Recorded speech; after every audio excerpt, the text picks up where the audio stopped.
Disclaimer. हम वाक और अभिव्यक्ति की स्वतंत्रता के बारे में भारतीय संविधान के अनुच्छेद 19 का पुरजोर समर्थन करते हैं। उदाहरणों, छवियों और संदर्भों सहित यह वीडियो केवल मनोरंजन, सूचना और शैक्षिक उद्देश्यों के लिए प्रदान किया गया है और चैनल किसी भी अवैध गतिविधियों को बढ़ावा या प्रोत्साहित नहीं करता है। हमारा मकसद केवल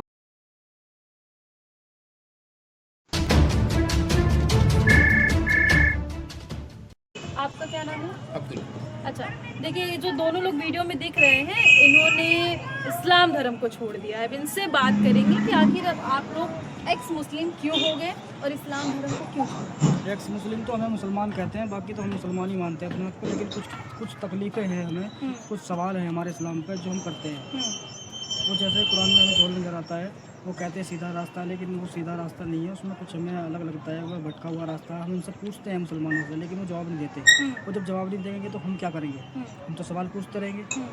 तो जैसे कुरान में आता है कि नबी सल्लल्लाहु अलैहि वसल्लम की शादियों को लेकर और उनकी मतलब संबंध सेक्स लाइफ के ऊपर हम सवाल उठाते हैं भाई, जैसे कि अल्लाह क्यों एक इंसान के पीछे पड़ा हुआ है कि तू तेरे ऊपर सारी औरतें हलाल हैं, सभी तरह की, चाचा की लड़की, मामा की लड़की, फूफी की लड़की, खाला की लड़की, सभी तरह की उनपर जायज़ हैं।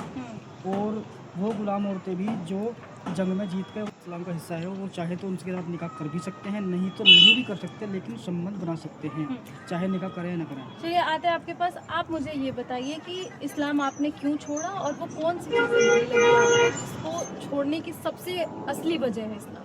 जी, सबसे पहले मैं आपको बताना चाहूँगा कि मैंने इस्लाम को नहीं छोड़ा है, इस्लाम ने हमें छोड़ा है। इसका एक रीज़न है। इसका रीज़न क्या है कि इस्लाम के अंदर सबको सुबह की गुंजाइश नहीं है। अच्छा। अगर आप इस्लाम के अंदर कोई सवाल पूछते हैं जो इस्लाम के रुक जाते हैं, तो आप ऑटोमेटिक इस्लाम से बाहर हो जाते हैं। मान के देखिए, देखो हमारे आधार कार्ड पर हमारा नाम मुसलमान ही है, हमारे माँ बाप मुसलमान हैं, हमारे बाल बच्चे सब मुसलमान है, परिवार पूरा मुसलमान है, ख़ानदान पूरा मुसलमान है, तो हम कैसे नॉन मुस्लिम हो सकते हैं? सिंपल सी बात है, हम भी मुसलमान ही ना, हमने अपना कोई धर्म अपनाया ना हमने अपना नाम चेंज किया, तो जाहिर सी बात है हम मुसलमान हैं। अब सवाल ये बनता है कि हम एक्स मुस्लिम क्यों लगाते हैं? एक्स मुस्लिम क्यों लगा? ये एक्स मुस्लिम लगा इस्लाम की वजह से। सवाल नहीं पूछ सकते, इस्लाम के अंदर आप शक नहीं कर सकते। अगर किसी भी बंदे ने, मुसलमान ने, अगर इस्लाम के एक भी लफ्ज़ पर शक कर दिया या कुरान की एक भी आयत पर शक कर दिया, तो वो इस्लाम से ऑटोमेटिक बाहर हो जाता है, चाहे वो अपने आप को मुसलमान कहे या ना कहे। तो कुरान की वो कौन सी आयत है जिस पे आप लोग शक करें और जो आप लोग को नहीं पसंद आई? जी, कुरान के अंदर बहुत सारी आयतें हैं, बहुत सारी अनगिनत आयतें हैं, लेकिन मुझे तो बताऊँगा तो इस्लाम और कुरान के अंदर सबसे ही ज़्यादा बुरा लगा था, जिससे मुझे बहुत ज़्यादा शौक़ लगा था, वो था स्लेवरी वाला क्या है सिस्टम। ये? स्लेवरी मतलब गुलामी।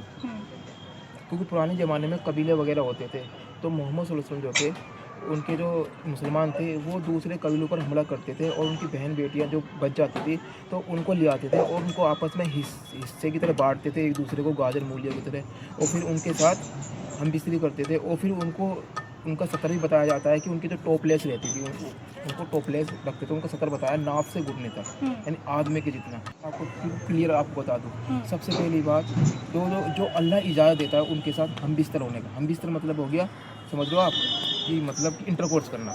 ये लिखा हुआ सूरह मोमिनून की आयत नंबर 5 है, सूरह मारिस की आयत नंबर 29, सूरह निसा की आयत नंबर 3 और 24, और ऐसी बहुत सारी आयत है, सूरह अहज़ाब की आयत नंबर 50 भी है। तो कहने का मतलब ये, इन आयतों में क्या लिखा हुआ है? सूरह मोमिनून की आयत नंबर 5 और 6 में लिखा हुआ वल्लज़ीना लिफ़ुरूजिहिम हाफ़िज़ून इल्ला अला अज़वाजिहिम औ मा मलकत अयमानुहुम, क्योंकि आपको अपनी शर्मगाह की हिफाजत करनी है सिवाय अपनी बीवी और अपनी लोंडियों के। बीवी वो होती है जिससे हमारा निकाह होता है, और लोंडी वो होती है जो हमें माले गनीमत में मिलती है, जो दुश्मनों की बहन बेटी होती है। आप ज़रा सोच के देखिए, जिसके ख़ानदान वालों को हमने मारा है, क्या उसकी बहन, क्या उसकी माँ, क्या उसकी बेटियाँ हमारे साथ सोने के लिए राज़ी होगी? बिल्कुल राज़ी नहीं होगी। और अल्लाह ताला ने इसमें कोई हद भी नहीं बांधी कि आप उनके साथ ज़बरदस्ती नहीं कर सकते। आप खुद सोच के देखिए कि जब वो हमारे साथ राज़ी नहीं होगी और हमें उसके साथ इंटरकोर्स करना, तो जाहिर सी बात ज़बरदस्ती करना, उस ज़बरदस्ती को आज के टाइम में जबरदस्ती किस हद तक किया जाता है? मैंने हद ही नहीं बांधी कि आप उसके साथ ज़बरदस्ती नहीं कर सकते। उसकी इजाज़त लेनी ज़रूरी है इंटरकोर्स करने के लिए, ठीक है? इंटरकोर्स करने के लिए आपको इजाज़त जब अल्लाह ने दे दी, उसकी हद ये नहीं बांधी कि आप उसके साथ ज़बरदस्ती नहीं कर सकते। तो जब आपके हिस्से में वो आ गई है, अब वो आपकी लोंडी बन गई है और आपको उसके साथ इंटरकोर्स करना है, और वो उसके ख़ानदान वालों को आपने मारा है, तो जाहिर सी बात है वो आपके साथ राज़ी नहीं हो सकती। सवाल ही नहीं पैदा होता कि वो आपके साथ राज़ी हो जाए। जिसके भाई को, जिसके बाप को, जिसके पूरे ख़ानदान को आपने निस्त नाबूद कर दिया, वो आपके साथ कभी भी नहीं सोएगी। वो मरना पसंद करेगी लेकिन सोएगी नहीं। अब आपको उसके साथ इंटरकोर्स करना, तो जाहिर सी बात ज़बरदस्ती करनी पड़ेगी ना, या तो फिर अल्लाह ताला हद बांधे। और हद बांधने की क्या ज़रूरत है? सबसे मेन बात तो ये क्लियर आपको बताऊं कि जब आप उसके साथ इंटरकोर्स करोगे, इंटरकोर्स करने के बाद उसका सतर भी बताऊं कहाँ से कहाँ तक है। नहीं, नाक जहाँ टूंडी होती है पेट के बीच में, वो टूंडी से लेकर घुटना जो होता है यहाँ तक उसको ढकना कंपलसरी है। इसके अलावा उसका पूरा जिस्म आप खुला रख सकते हैं। और देख सकते हैं। और यहाँ तक कि उसको बेचने के बारे में बात है। सुनन इब्न माजा की हदीस है, हम अपनी उम्मे वलद बोलते हैं जिसके साथ इंटरकोर्स करा अब वो माँ बन गई, उम्मे वलद यानी तुम्हारे बच्चे की माँ, उसको हम बेच दिया करते थे बाजार में। और नबी जिंदा थे, हम इसमें कुछ गलत नहीं समझते थे। और कैसे बेचते?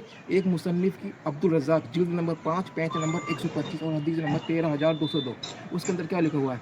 उसके अंदर लिखा हुआ है कि अब्दुल्ला बिन उमर, जो उमर दूसरे खलीफा के बेटे थे, वो एक मंडी से गुजरते हैं जहाँ औरतें बेची और खरीदी जाती हैं। तो क्या होता है, दो चार शख्स एक औरत को, यानी औरत जानते हो, एक इंसान, उसको उलट पुलट कर रहे थे, यानी बेच रहे थे वहाँ, चेक कर रहे थे। हाँ। तो क्या होता है, जैसे ही वो उमर अब्दुल्ला बिन उमर को आते हुए देखते हैं तो ऐसा करने से रुक जाते हैं। जब वो रुक जाते हैं तो अब्दुल्ला बिन उमर उनके पास जाते हैं, उस खवातीन के सीने पर हाथ रखते हैं, सीने पर हाथ रखते हैं और कहते हैं ये बढ़िया है, इसे खरीद लो। और उससे अगली रिवायत में आता है कि इन चीजों इतनी के गंदी खिलाफ गंदी आप लोग आरती, हैं, इन चीजों के खिलाफ हैं। इतनी गंदी और भी बहुत सारी गंदी चीज़ें हैं। एक बात आती है कि वो एक साहबी कहते हैं कि मैं उनको छूना और दीवार को छूना बराबर समझता हूँ। मेरे लिए, उनके लिए वो इंसान ही नहीं है ना, जब उन्होंने क्लियर बोल दिया उनको छूना दीवार को छूना बराबर है हमारे लिए। जहाँ दूसरे की बहन बेटी की इज्जत नहीं की जाती, वो कैसे एक अल्लाह का दीन हो सकता है यार? आप अल्लाह की देन क्या मानते हैं? नहीं, अल्लाह की देन तो ज़्यादातर मुसलमानों में यही है ना कि बच्चे अल्लाह की देन है। हाँ। बाकी कुछ ऐसा कोई जिक्र नहीं है कि अल्लाह सब, बाकी की ईमान है कि सब कुछ अल्लाह ने पैदा किया है। ये इंसान, चरिंदे, परिंदे, सब चीज़ अल्लाह की बनाई हुई चीज़ें हैं जो कुरान में इसका जिक्र मिलता है। लेकिन ये सिर्फ ईमान की बातें हैं, बाकी इसका कोई हकीकत साबित नहीं होती। जी, हकीकत कुछ भी नहीं है। नहीं, बस वही है कि औलाद पैदा कर ली जितने का लगा होगा। और नबी ने भी खुद कहा है कि मुझे फ़ख्र होगा क़यामत के दिन अपनी उस उम्मत पे जो ज़्यादा बच्चे पैदा करेंगे, और जब आएंगे क़यामत में तो सबसे ज़्यादा मुसलमान कहलाएंगे, सबसे ज़्यादा उम्मत मेरी उम्मत होगी। तो ज़्यादा बच्चे देने वाली औरतों से ज़्यादा शादी करनी चाहिए मुसलमान को, ऐसी औरतों से करनी चाहिए कि जो औरतें ज़्यादा बच्चे देंगी उनसे शादी करनी हाँ, चाहिए। उनसे करनी चाहिए। और ये बताया भी है कि कैसे पहचान करें ऐसी औरतों को, कि ख़ानदानों में देखो कि जिस औरत के सबसे ज़्यादा बच्चे हैं तो उनकी लड़कियों से आप शादी करें, तो जाहिर है कि उनकी लड़कियों से भी ज़्यादा बच्चे पैदा होंगे। ज़्यादा बच्चों को क्या क्यों बोलते हैं ज़्यादा बच्चे मतलब पैदा ज़्यादा इस्लाम फैले, ज़्यादा उम्मत हो नबी सल्लल्लाहु अलैहि वसल्लम की, ज़्यादा तादाद हो मुसलमानों की, इस वजह से। तो ज़्यादा तादाद मुसलमानों की हो, उससे क्या फ़ायदा होगा? उससे फ़ायदा ये होगा, इस्लाम ज़्यादा बड़ा होगा, इस्लाम ज़्यादा फैलेगा, ज़्यादा तालीम देने वाले होंगे, ज़्यादा नाम लेने वाले होंगे, ये चीज़ें हैं। इस्लाम धर्म की बात करें तो इसमें कुरान है जिसमें काफिर का जिक्र सभी लोग करते हैं, तो जी। काफिर में कौन कौन आता है? काफिर में सभी आते हैं, सिर्फ 3 कौम एक ऐसी है जिसमें वो काफिर की श्रेणी में नहीं आती। लेकिन उसमें कुरान कहता है कि अब वो बदलाव हो चुका है उन किताबों में, वो भी अगर कुरान को दोबारा मानते हैं तो वो मुसलमान कहलाएंगे। जैसे अहले किताब, जैसे कि कुरान से पहले 3 किताबें आई, ये कुरान के मुताबिक काफिर तो हैं, लेकिन वो वाले काफिर नहीं है जैसे कि मुशरिक होते हैं, जैसे हिंदू लोग होते हैं और धर्म को मानने वाले होते हैं और भगवानों की परस्तिश करते हैं। तो वो उनके बारे में ये कहा गया कि ये सबसे गंदी कौम है, ये घटिया कौम है। कौन सबसे गंदी कौम है? जैसे कि आज के टाइम में अगर हम देखते हैं, जो ज़्यादातर हिंदुस्तान में हिंदू रहते हैं, तो ये मूर्ति पूजा करते हैं। तो ये कुरान और अल्लाह के नज़दीक सबसे गंदी कौम है, जलील कौम है, मतलब इतनी घटिया कौम है कि जलील पार हो सकती है। इतना पूरा काम बताया है इसके बारे में। तो हिंदू धर्म में जो भगवान को पूजा जाता है, जिन मूर्तियों को पूजा जाता है, क्या इस्लाम धर्म में उनकी इज्जत होती है? नहीं, कोई इज्जत नहीं है। क्या मानते हैं? वो सीधी सी बात कहा है, अल्लाह ने साफ कहा है कुरान के अंदर भी कि हम सीधे बिना हिसाब किताब के उनको जहन्नम में डालने वाले हैं, और उनके भगवानों को भी। भगवानों को भी जहन्नम जी, में डालेंगे? उनके जो जिनको वो मानते हैं, सूरह अंबिया में हम उनको भी और जो मान रहे हैं उनको भी बिना हिसाब के जहन्नम में डालेंगे। कुरान में तो ये लिखा है कि भगवान होते नहीं, अल्लाह के अलावा कोई है नहीं, तो कौन से भगवान कुरान में हैं? नहीं लिखा हुआ कि भगवान, ये कुरान के मुताबिक काफिर तो हैं, लेकिन वो वाले काफिर नहीं है जैसे कि मुशरिक होते हैं, जैसे हिंदू लोग होते हैं और धर्म को मानने वाले होते हैं और भगवानों की परस्तिश करते हैं। तो वो उनके बारे में ये कहा गया कि ये सबसे गंदी कौम है, ये घटिया कौम है। कौन सबसे गंदी कौम है? जैसे कि आज के टाइम में अगर हम देखते हैं, जो ज़्यादातर हिंदुस्तान में हिंदू रहते हैं, तो ये मूर्ति पूजा करते हैं। तो ये कुरान और अल्लाह के नज़दीक सबसे गंदी कौम है, जलील कौम है, मतलब इतनी घटिया कौम है कि जलील पार हो सकती है। इतना पूरा काम बताया है इसके बारे में। तो हिंदू धर्म में जो भगवान को पूजा जाता है, जिन मूर्तियों को पूजा जाता है, क्या इस्लाम धर्म में उनकी इज्जत होती है? नहीं, कोई इज्जत नहीं है। क्या मानते हैं? वो सीधी सी बात कहा है, अल्लाह ने साफ कहा है कुरान के अंदर भी कि हम सीधे बिना हिसाब किताब के उनको जहन्नम में डालने वाले हैं, और उनके भगवानों को भी। उनके जिनको वो मानते हैं, हम उनको भी और जो मान रहे हैं उनको भी बिना हिसाब के जहन्नम में जलाने वाले तो हैं। कुरान में तो ये लिखा है कि भगवान होते ही नहीं, अल्लाह के अलावा कोई है नहीं, तो कौन से भगवान कुरान में नहीं लिखा हुआ कि भगवान। सच बताऊंगा बिल्कुल, ये काफिर शब्द जो है ये निकला है कि एक अरबी शब्द से, कुफ्र से। कुफ्र के मायने होते हैं झुटलाना, यानी इनकार करना।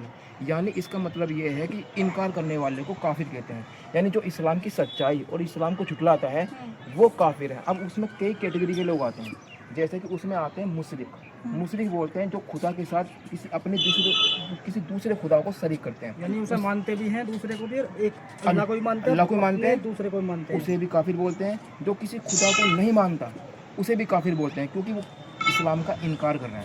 असल मसला क्या है, ये इस्लाम को इनकार करने वाले को काफिर बोलते हैं। अब इनकार करने में बहुत सारे लोग आते हैं, जो नास्तिक भी इनकार करते हैं, मुशरिक भी इनकार करते हैं, और क्या नाम है, जो जैसे हमारे भाई ने बताया अहले किताब भी इनकार करते हैं। इस्लाम और कुरान में इतना हिंदुओं के प्रति, या फिर आप लोग कह रहे हैं कि जो भगवान को नहीं मानते, इतनी नफरत लिखी गई है, इतनी नफरत की बातें बताई गई है, तो बताइए किस भाईचारे से रहने की बात यहाँ पर करी जाए? भाईचारा तो है तेल लेने के लिए।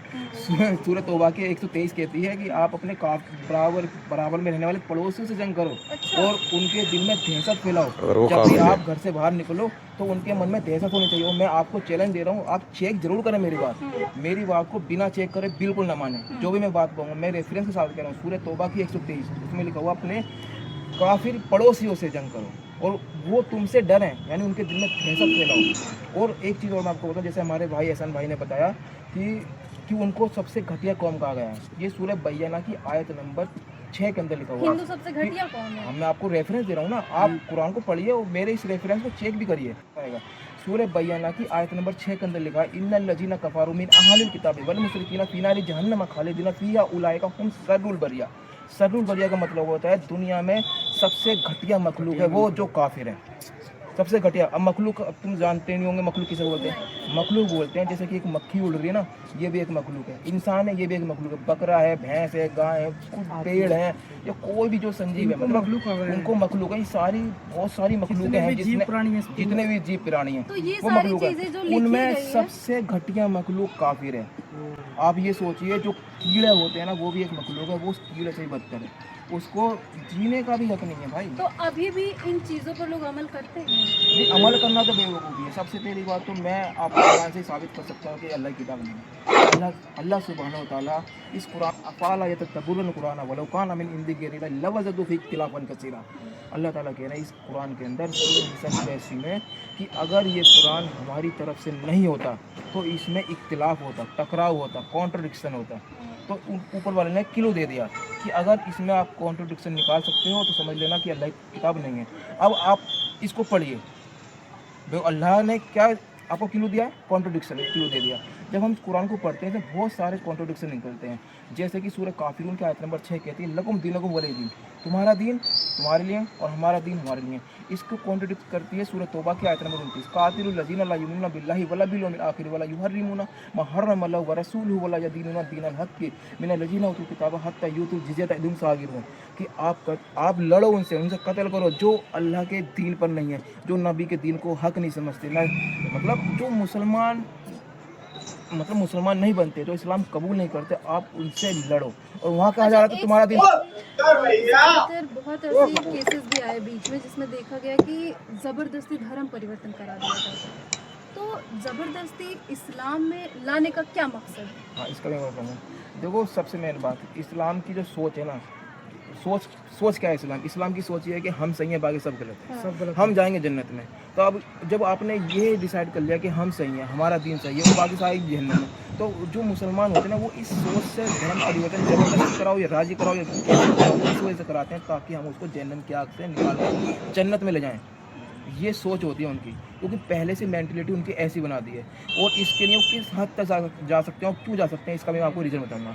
ये सही बुखारी एक ऑथेंटिक किताब है, इस्लाम की सबसे ऊंची किताब है। उस सही बुखारी की हदीस नंबर 1 के अंदर लिखा हुआ है कि अमल का दारोमदार नियत पर है। अगर आपकी नियत उसको इस्लाम में लाने, तो अब अमल आप कैसे भी कर सकते हो। जैसे मान लीजिए मिसाल के तौर पर किसी नॉन मुस्लिम लड़की से शादी करना अलाउ नहीं है इस्लाम के।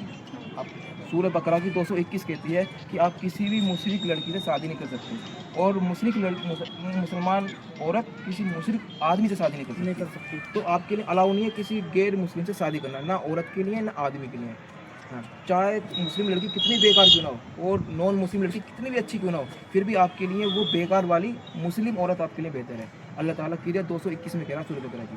लेकिन फिर भी आपने सुना होगा लफ्ज़ इसकी वजह से होता है क्योंकि उनकी नीयत ये होती है कि जिसके साथ हम लड़कियात कर रहे हैं वो नॉन मोमिन लड़की, उसे हम इस्लाम में कन्वर्ट करेंगे। तो मुझे ये बताइए कि क्या नीयत ये है उसकी। लव जिहाद करने की जो बात है ये जानबूझ के इस्लाम धर्म के लोग, जो इस्लाम धर्म के लड़के, वो जानबूझ के करते हैं लव जिहाद, जानबूझ के करते हैं, जानबूझ के धर्म मैंने आपको बताया ना, जैसे आपको वो बताया नहीं, इसलिए करते हैं ताकि अगर शादी वैसे तो शादी कर नहीं सकते इस्लाम में लाने के एक दूसरे में।